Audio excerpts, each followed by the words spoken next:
Shah Afshar is one of the most fascinating and controversial figures in Iranian history.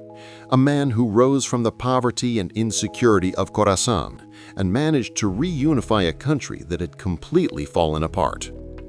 He emerged at a time when Iran, after the collapse of the Safavid dynasty, had been divided among the Afghans, the Ottomans, and the Russians, with each power controlling a portion of the land.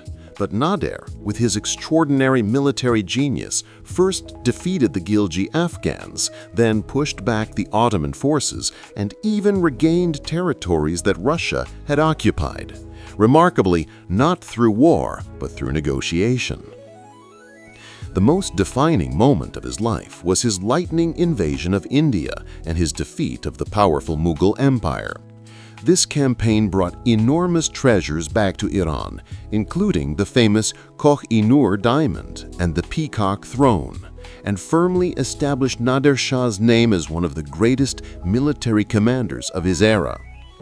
His victories in the Caucasus, Central Asia, and Khorasan earned him the title the Napoleon of Iran, a reference to his unmatched military power and speed of action. Yet unlike Napoleon, Nader Shah never appointed a crown prince, and this lack of succession planning plunged the country into chaos after his death. Despite his remarkable military power, Nader was not just a warrior. From the very beginning of his reign, he understood that religious tensions, especially between Shia and Sunni Muslims, were at the heart of Iran's conflict with the Ottomans. For this reason, he attempted to introduce a new doctrine known as the Ja'far Madhab to reduce the divide between the two sides and to help Shia Iran gain more legitimacy within the broader Islamic world. Although this idea was never widely accepted, it shows that Nader did not rely solely on the sword and also attempted to reform religious and political structures.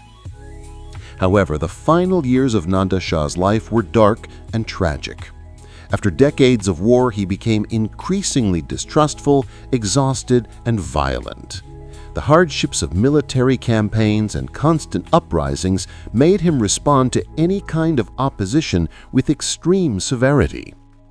The greatest tragedy of his personal life was his relationship with his son, Reza Qoli Mirza.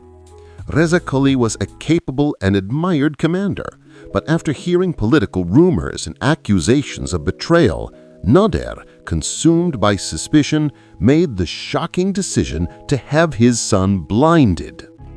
This act effectively destroyed the future of the Afshar dynasty, as Nader was left without a trustworthy heir and never designated a successor.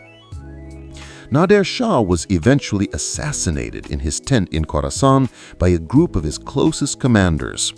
His death came at a moment when he had reached the peak of his power, but the absence of a crown prince and a stable governmental structure caused his empire to collapse in just a few months.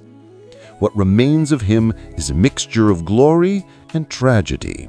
A brilliant commander who saved Iran from chaos, restored its borders, defeated powerful enemies, and placed the country back on the global map, but who, in his final years, was driven by mistrust and the crushing pressure of endless wars toward a path that ended in violence and downfall.